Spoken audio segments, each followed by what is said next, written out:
நினைவெல்லாம் பேச்செல்லாம் நேசரே உம்மை பற்றித்தானே ஐயா. தேவனே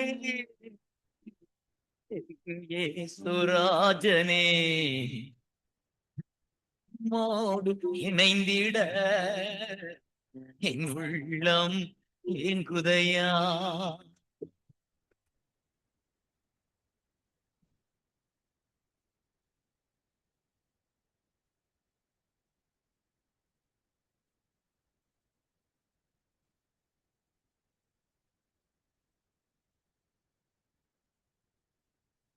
பேரின்ப கடலிலே ஓய்வின்றி மூழ்கனும்,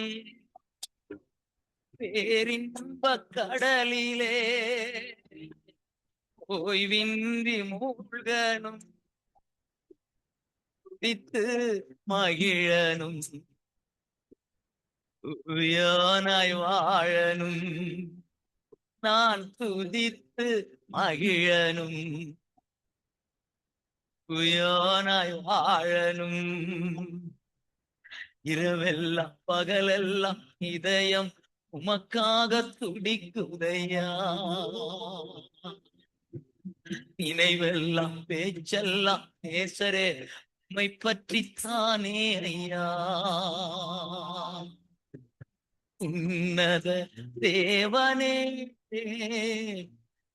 இயேசு ராஜனே மோடு இணைந்திட என் உள்ளம் ஏங்குதையா.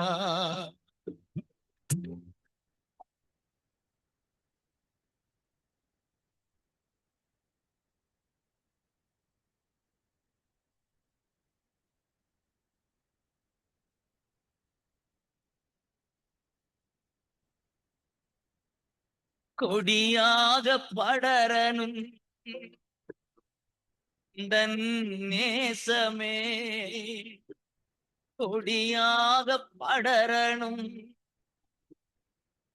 தன் நேசமே, மடி மீது தவழனும்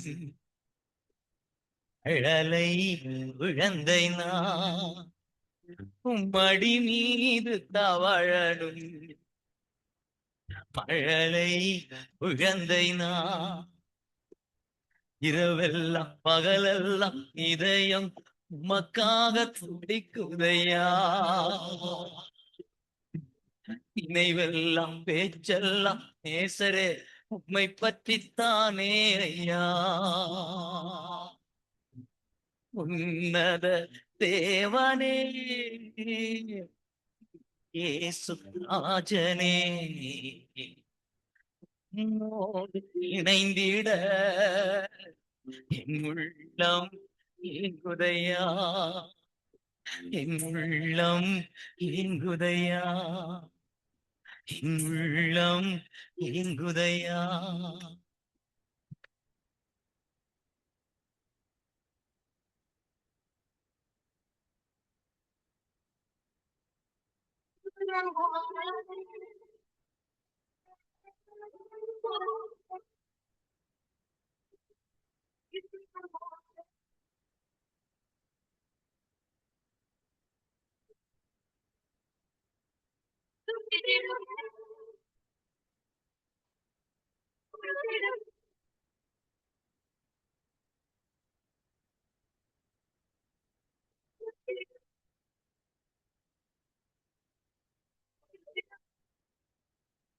நீங்கள் இணைந்திருப்பது சங்கமம் வானொலி, destiny in Jesus Christ, Tamil கிறிஸ்தவ வானொலி, கனேடிய மண்ணிலிருந்து ஒலிபரப்பாகிறது.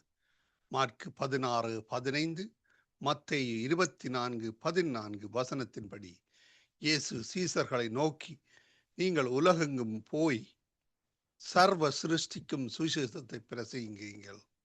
ராஜ்யத்தினுடைய இந்த சுவிசேஷம் பூலோகம் எங்குமுள்ள சகல யாதிகளுக்கும் சாட்சியாக பிரசங்கப்படும். அப்பொழுது முடிவு வரும் என்ற வசனத்தின்படி ஆத்துமாக்களை பரலோகத்தில் சங்கமிக்கும் வானொலி சங்கமம், சங்கமம், சங்கமம்.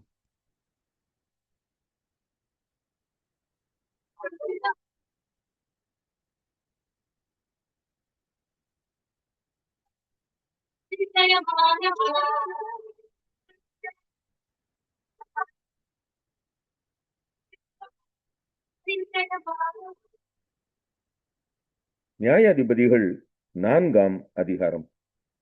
ஏகூத் மரணம் அடைந்த பின்பு இஸ்ரவேல் புத்திரர் திரும்ப கர்த்தரின் பார்வைக்கு பொல்லாப்பானதை செய்து வந்தார்கள்.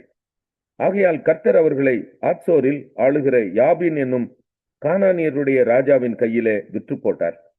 அவனுடைய சேனாபதிக்கு சிசரா என்று பெயர். அவன் புறஜாதிகளுடைய பட்டணமாகிய அரோசேத்திலே குடியிருந்தான். அவனுக்கு 900 இருப்பு ரதங்கள் இருந்தது. அவன் இஸ்ரவேல் புத்திரரை 20 வருஷம் கொடுமையாய் ஒடுக்கினான். இஸ்ரவேல் புத்திரர் கர்த்தரை நோக்கி முறையிட்டார்கள். அக்காலத்திலே லபிதோத்தின் மனைவியாகிய தெபோராள் என்னும் தீர்க்கதரிசியானவள் இஸ்ரவேலை நியாயம் விசாரித்தாள். அவள் எப்ராயிம் மலை தேசமான ராமாவுக்கும் பெத்தேலுக்கும் நடுவில் இருக்கிற தெபோராளின் பேரிச்ச மரத்தின் கீழே குடியிருந்தாள். அங்கே இஸ்ரவேல் புத்திரர் அவளிடத்திற்கு நியாய விசாரணைக்கு போவார்கள். அவள் நப்தலியில் உள்ள கேதேசில் இருக்கிற அபினோகாமின் குமாரன் பாராக்கை வரவழைத்து, நீ நப்தலி புத்திரரிலும் செபுலோன் புத்திரரிலும் 10,000 பேரை கூட்டிக் கொண்டு தாபோர் மலைக்கு போக கடவாய் என்றும், நான் யாபீனின் சேனாபதியாகிய சிசராவையும் அவன் ரதங்களையும் அவன் சேனையையும் கீசோன் பள்ளத்தாக்கிலே உன்னிடத்திற்கு வர இழுத்து அவனை உன் கையில் ஒப்புக் கொடுப்பேன் என்றும் இஸ்ரவேலின் தேவனாகிய கர்த்தர் உனக்கு கட்டளையிடவில்லையா என்றாள். அதற்கு பாராக், நீ என்னோட கூட வந்தால் போவேன், என்னோட கூட வராவிட்டால் நான் போக மாட்டேன் என்றான். அதற்கு அவள், நான் உன்னோட கூட நிச்சயமாய் வருவேன், ஆனாலும் நீ போகிற பிரயாணத்தில் உண்டாகிற மேன்மை உனக்கு கிடையாது. கர்த்தர் சிசராவை ஒரு ஸ்திரீயின் கையில் ஒப்புக் கொடுப்பார் என்று சொல்லி தெபோராள் எழும்பி பாராக்கோடே கூட கேதேசுக்கு போனாள். அப்பொழுது பாராக் செபுலோன் மனுஷரையும் நப்தலி மனுஷரையும் கேதேசுக்கு வரவழைத்து தன்னை பின் செல்லும் 10,000 பேரோட போனான். தெபோராளும் அவனோட கூட போனாள். கேனியனான ஏபேர் என்பவன் மோசேயின் மாமனாகிய ஓபாவின் புத்திரராயிருக்கிற கேனியரை விட்டு பிரிந்து கேதேசின் கிட்ட இருக்கிற சானாயிம் என்னும் கர்வாலி மரங்கள் அருகே தன் கூடாரத்தை போட்டிருந்தான். அபினோகாமின் குமாரன் பாராக் தாபோர் மலையில் ஏறி போனான் என்று சிசராவுக்கு அறிவிக்கப்பட்ட போது, சிசேரா 900 இருப்பு ரதங்களாகிய தன்னுடைய எல்லா ரதங்களையும் தன்னோடு இருக்கும் எல்லா ஜனங்களையும் புறஜாதிகளின் பட்டணமாகிய அரோசேத்திலிருந்து கீசோன் பள்ளத்தாக்கிலே வரவழைத்தான். அப்பொழுது தெபோராள் பாராக்கை நோக்கி, எழுந்து போ, கர்த்தர் சிசராவை உன் கையில் ஒப்புக் கொடுக்கும் நாள் இதுவே, கர்த்தர் உனக்கு முன்பாக புறப்படவில்லையா என்றாள். அப்பொழுது பாராக்கும் அவன் பின்னாலே 10,000 பேரும் தாபோர் மலையிலிருந்து இறங்கினார்கள். கர்த்தர் சிசராவையும் அந்த எல்லா ரதங்களையும் சேனை அனைத்தையும் பாராக்குக்கு முன்பாக பட்டய கருக்கினால் கலங்கடித்தார். சிசரா ரதத்தை விட்டு இறங்கி கால்நடையாய் ஓடிப்போனான். பாராக் ரதங்களையும் சேனையையும் புறஜாதிகளுடைய அரோசேத் மட்டும் துரத்தினான். சிசராவின் சேனையெல்லாம் பட்டய கருக்கினால் விழுந்தது, ஒருவனும் மீதியாயிருக்கவில்லை. சிசேரா கால்நடையாய் கேனியனான ஏபேரின் மனைவி யாகேலுடைய கூடாரத்துக்கு ஓடி வந்தான். அப்பொழுது யாபீன் என்னும் ஆத்சோரின் ராஜாவுக்கும் கேனியனான ஏபேரின் வீட்டுக்கும் சமாதானம் உண்டாயிருந்தது. யாகேல் வெளியே சிசராவுக்கு எதிர்கொண்டு போய், உள்ளே வாரும் என் ஆண்டவனே, என் அண்டை உள்ளே வாரும், பயப்படாதேயும் என்று அவனோடே சொன்னாள். அப்படியே அவள் அண்டை கூடாரத்தில் உள்ளே வந்தபோது அவனை ஒரு ஜமுக்காலத்தினாலே மூடினாள். அவன் அவளை பார்த்து, குடிக்க எனக்கு கொஞ்சம் தண்ணீர் தா, தாகமாயிருக்கிறேன் என்றான். அவள் பால் துருத்தியை திறந்து அவனுக்கு குடிக்க கொடுத்து திரும்பவும் அவனை மூடினாள். அப்பொழுது அவன், நீ கூடார வாசலிலே நின்று யாராவது ஒருவன் வந்து இங்கே யாராகிலும் இருக்கிறார்களா என்று உன்னிடத்தில் கேட்டால், இல்லை என்று சொல் என்றான். பின்பு ஏபேரின் மனைவியாகிய யாகேல் ஒரு கூடார ஆணியை எடுத்து தன் கையிலே சுத்தியை பிடித்து கொண்டு மெல்ல அவன் அண்டையில் வந்து அவன் நெற்றியிலே அந்த ஆணியை அடித்து போட்டாள். அது உருவி போய் தரையிலே புதைந்தது. அப்பொழுது ஆயாசமாய் தூங்கின அவன் செத்து போனான். பின்பு சிசராவை தொடருகிற பாராக் வந்தான். அப்பொழுது யாகேல் வெளியே அவனுக்கு எதிர்கொண்டு போய், வாரும், நீர் தேடுகிற மனுஷனை உமக்கு காண்பிப்பேன் என்று சொன்னாள். அவன் அவளிடத்திற்கு வந்தபோது, இதோ சிசேரா செத்து கிடந்தான், ஆணி அவன் நெற்றியில் அடித்திருந்தது. இப்படி தேவன் அந்நாளிலே கானானியரின் ராஜாவாகிய யாபீனை இஸ்ரவேல் புத்திரருக்கு முன்பாக தாழ்த்தினார். இஸ்ரவேல் புத்திரரின் கை கானானியரின் ராஜாவாகிய யாபீனை நிர்மூலமாக்க மட்டும் அவன் மேல் பலத்து கொண்டே இருந்தது.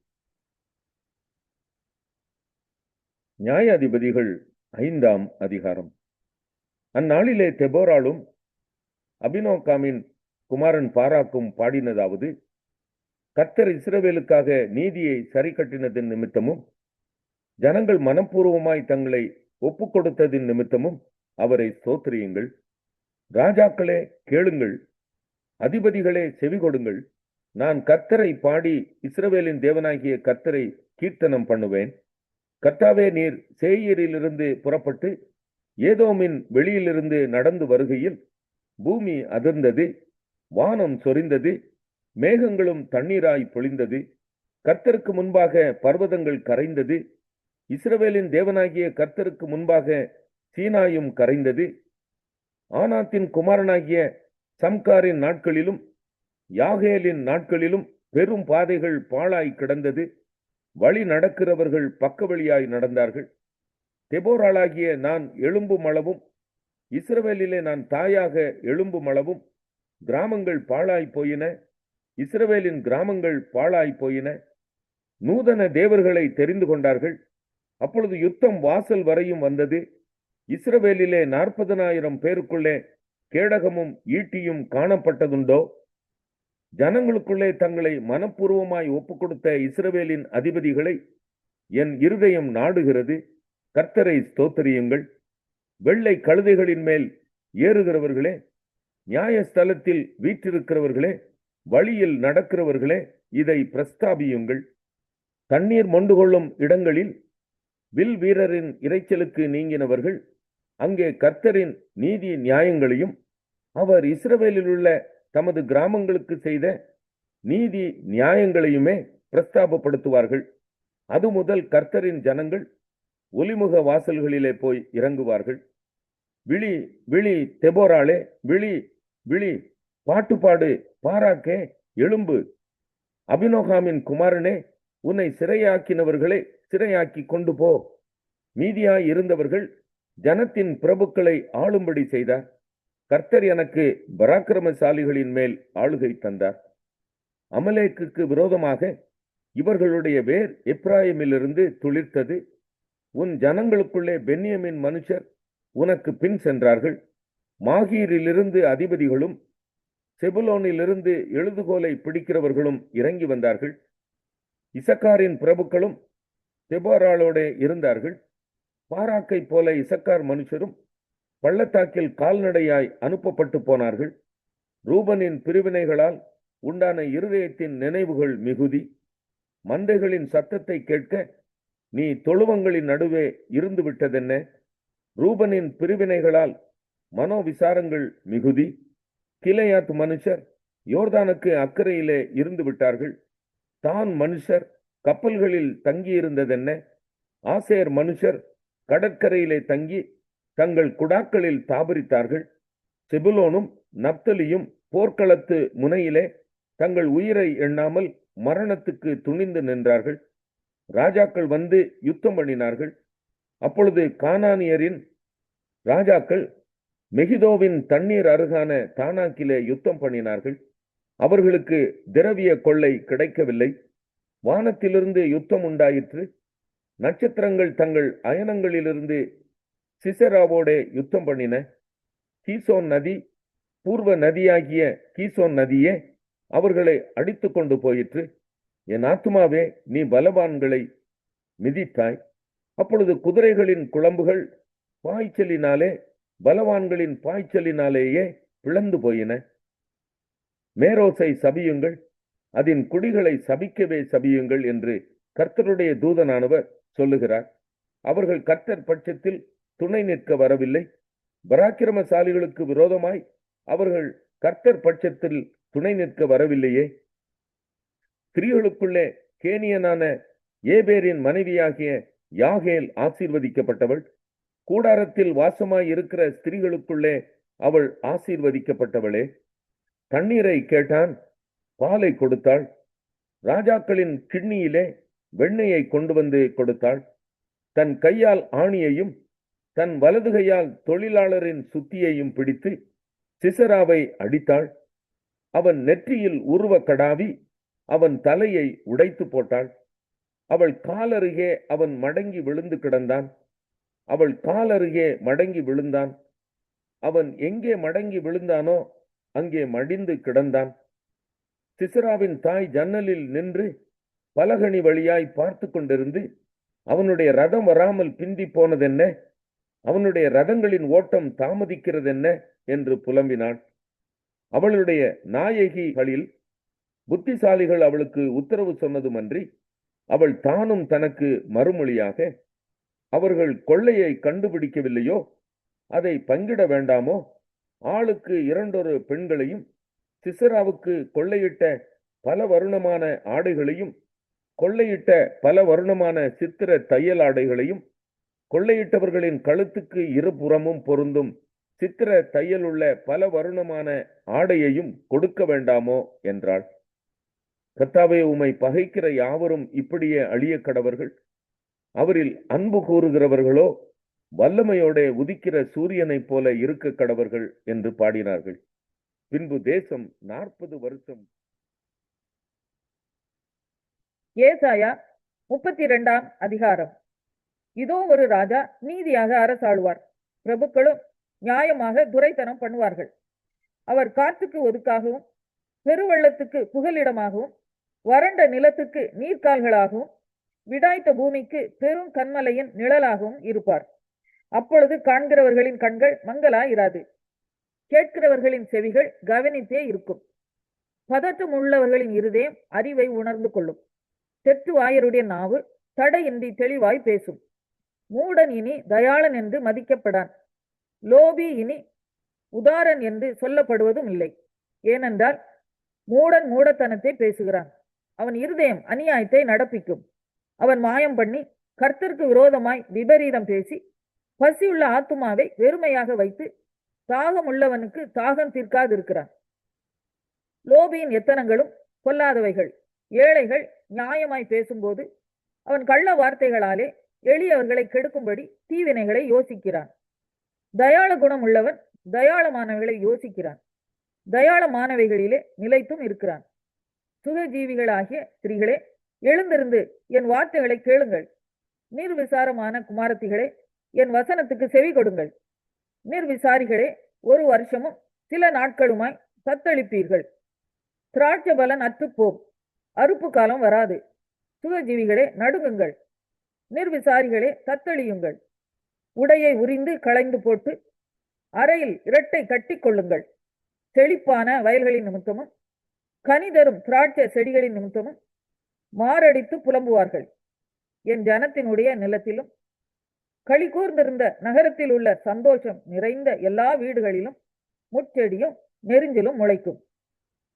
அரமனை பாழாக விடப்படும், ஜனம் நிறைந்த நகரம் வெறுமையாகும். மேடும் சுருக்கமும் என்றைக்கும் கெவிகளாகும். அவைகள் காட்டுக்கழுதைகள் கழிக்கும் இடமாயும் மந்தைகளுக்கு மேய்ச்சல் இடமாயும் இருக்கும். உன்னதத்தில் இருந்து நம்மேல் ஆவி ஊற்றப்படும் மட்டும் அப்படியே இருக்கும். அப்பொழுது வனாந்தரம் செழிப்பான வயல்வெளி ஆகும். செழிப்பான வயல்வெளி காடாக எண்ணப்படும். வனாந்தரத்திலே நியாயம் வாசமாய் இருக்கும். செழிப்பான வயல்வெளியிலே நீதி தங்கி தரிக்கும். நீதியின் கிரியை சமாதானமும் நீதியின் பலன் என்றும் உள்ள அமெரிக்கையும் சுகமுமாம். என் ஜனம் சமாதான தாவரங்களிலும் நிலையான வாசஸ்தலங்களிலும் அமைதியாய் தங்கும் இடங்களிலும் குடியிருக்கும். ஆனாலும் காடு அழிய கல்மழை பெய்யும். அந்த நகரம் மகா தாழ்வாய் தாழ்ந்து போம். மாடுகளையும் கழுதைகளையும் நடத்தி கொண்டு போய் நீர்வளம் பொருந்திய இடங்களில் யாக்கோபு 2ஆம் அதிகாரம். என் சகோதரரே, மகிமையுள்ள நம்முடைய கர்த்தராகிய இயேசு கிறிஸ்துவின் மேலுள்ள விசுவாசத்தை பட்சபாதத்தோட பற்றிக் கொள்ளாதிருப்பீர்களாக. ஏனெனில் பொன் மோதிரமும் மினுக்குள்ள வஸ்திரமும் தரித்திருக்கிற ஒரு மனுஷனும் கந்தையான வஸ்திரம் தரித்திருக்கிற ஒரு தரித்திரனும் உங்கள் ஆலயத்தில் வரும்போது மினுக்குள்ள வஸ்திரம் தரித்தவனை கண்ணோக்கி, நீர் இந்த நல்ல இடத்தில் உட்காரும் என்றும், தரித்திரனை பார்த்து, நீ அங்கே நில்லு அல்லது இங்கே என் பாதப்படியண்டையிலே உட்காரு என்றும் நீங்கள் சொன்னால், உங்களுக்குள்ளே போதகம் பண்ணி தகாத சிந்தனைகளோட நிதானிக்கிறவர்களாய் இருப்பீர்கள் அல்லவா? என் பிரியமான சகோதரரே, கேளுங்கள். தேவன் இவ்வுலகத்தின் தரித்திரரை விசுவாசத்தில் ஐஸ்வர்யவான்களாகவும் தம்மிடத்தில் அன்பு கூறுகிறவர்களுக்கு தாம் வாக்குத்தத்தம் பண்ணின ராஜ்யத்தை சுதந்தரிக்கிறவர்களாகவும் தெரிந்து கொள்ளவில்லையா? நீங்களோ தரித்திரரை கனவீனம் பண்ணுகிறீர்கள். ஐஸ்வர்யவான்கள் அல்லவோ உங்களை ஒடுக்குகிறார்கள். அவர்கள் அல்லவோ உங்களை நியாயாசனங்களுக்கு முன்பாக இழுக்கிறார்கள். உங்களுக்கு தரிக்கப்பட்ட நல்ல நாமத்தை அவர்கள் அல்லவோ தூஷிக்கிறார்கள். உன்னிடத்தில் நீ அன்பு கூறுகிறது போல பிறனிடத்திலும் அன்பு கூறுவாயாக என்று வேத வாக்கியம் சொல்லுகிற ராஜரீக பிரமாணத்தை நீங்கள் நிறைவேற்றினால் நன்மை செய்வீர்கள். பட்சபாதம் உள்ளவர்களாய் இருப்பீர்களானால் பாவம் செய்து மீறினவர்கள் என்று நியாயப்பிரமாணத்தால் தீர்க்கப்படுவீர்கள். எப்படி எனில், ஒருவன் நியாயப்பிரமாணம் முழுவதையும் கை கொண்டிருந்தும் ஒன்றிலே தவறினால் எல்லாவற்றிலும் குற்றவாளியாயிருப்பான். ஏனென்றால் விபச்சாரம் செய்யாதிருப்பாயாக என்று சொன்னவர் கொலை செய்யாதிருப்பாயாக என்றும் சொன்னார்.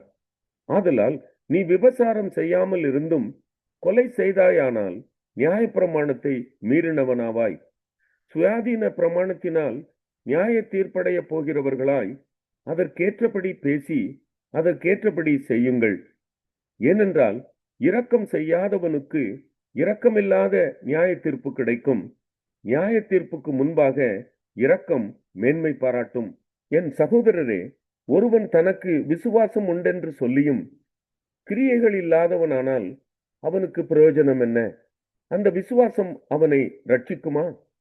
ஒரு சகோதரனாவது சகோதரியாவது வஸ்திரம் இல்லாமலும் அனுதின ஆகாரம் இல்லாமலும் இருக்கும்போது உங்களில் ஒருவன் அவர்களை நோக்கி, நீங்கள் சமாதானத்தோட போங்கள், குளிர் காய்ந்து பசியாருங்கள் என்று சொல்லியும் சரீரத்திற்கு வேண்டியவைகளை அவர்களுக்கு கொடாவிட்டால் பிரயோஜனம் என்ன?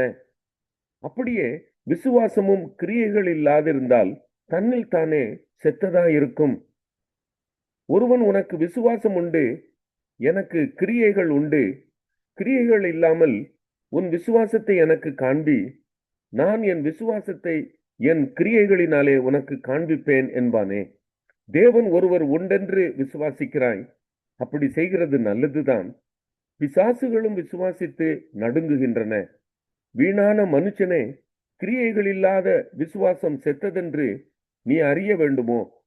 நம்முடைய பிதாவாகிய ஆபிரகாம் தன் குமாரன் ஈசாக்கை பலிபீடத்தின் மேல் செலுத்தின போது கிரியைகளினாலே அல்லவோ நீதிமானாக்கப்பட்டான். விசுவாசம் அவனுடைய கிரியைகளோடு கூட முயற்சி செய்து கிரியைகளினாலே விசுவாசம் பூரணப்பட்டதென்று காண்கிறாயே. அப்படியே ஆபிரகாம் தேவனை விசுவாசித்தான், அது அவனுக்கு நீதியாக எண்ணப்பட்டது என்கிற வேத வாக்கியம் நிறைவேறிற்று. அவன் தேவனுடைய சிநேகிதன் எனப்பட்டான். ஆதலால் மனுஷன் விசுவாசத்தினாலே மாத்திரமல்ல கிரியைகளினாலேயும் நீதிமானாக்கப்படுகிறான் என்று நீங்கள் காண்கிறீர்களே. அந்தபடி ராகாப் என்னும் வேசியும் தூதர்களை ஏற்றுக்கொண்டு வேறு வழியாய் அனுப்பிவிட்ட போது கிரியைகளினாலே அல்லவோ நீதி உள்ளவளாக்கப்பட்டாள். அப்படியே ஆவியில்லாத சரீரம் செத்ததாய் இருக்கிறது போல கிரியைகளில்